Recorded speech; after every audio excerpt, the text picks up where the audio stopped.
En ce 18 décembre, journée internationale des migrants, nous avons choisi de vous emmener en Grèce. Cette année, plus de 11 000 migrants ont franchi la frontière gréco-turque, soit 3 fois plus qu'en 2017.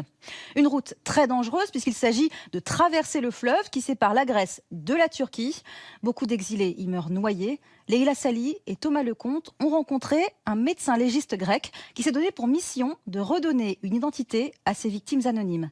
Reportage à Alexandropoulis. Comme tous les matins depuis 18 ans, le docteur Pavlidis rejoint la morgue de l'hôpital d'Alexandroupolis. Ces dernières années, le travail de ce médecin légiste a pris une autre dimension, l'identification des corps de migrants. Depuis janvier, il en a déjà autopsié 38, comme ceux des défunts morts noyés en traversant le fleuve Evros, frontière naturelle entre la Turquie et la Grèce. Son corps a été retrouvé il y a un mois. Cette personne est un homme. Comme il n'a pas de nom, nous avons inscrit sur ce papier le numéro d'identification que nous lui avons donné pour pouvoir un jour peut-être l'identifier. Mettre un nom sur ces visages anonymes déformés par les eaux, la mission est compliquée.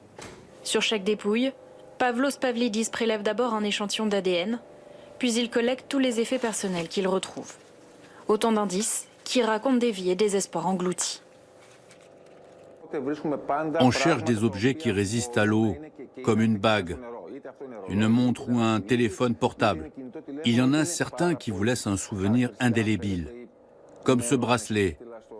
Porter cela et finir ici, dans cet état, vous vous rendez compte? Ou par exemple cette tétine, trouvée sur un enfant de 3 ans et demi. Ces objets représentent une histoire personnelle et une tragédie. À force de voir défiler ces corps de migrants, le légiste a mis en place un fichier d'identification inédit en Grèce. Les photos, les objets personnels, les tests ADN sont soigneusement archivés sous le numéro unique attribué à chaque dépouille. Des informations précieuses si un jour un proche se manifeste. Ce numéro utilisé par l'hôpital est transmis aux services de police, aux autorités et au centre criminologique d'Athènes. Le problème, c'est que nous avons beaucoup d'informations sur les victimes, mais aucune sur les vivants. Dans la morgue, les corps sont conservés jusqu'à 6 mois. Cette année, un tiers d'entre eux ont pu être identifiés grâce aux recherches effectuées en parallèle par les proches des défunts. Les autres sont enterrés à une centaine de kilomètres de là, dans le petit cimetière orthodoxe d'Orestiada. Les inhumations se déroulent en présence du curé de la paroisse, en suivant la procédure légale. On enterre les corps individuellement et pas dans une fosse commune car on respecte ces gens, partis de leur pays et morts ici, en Grèce.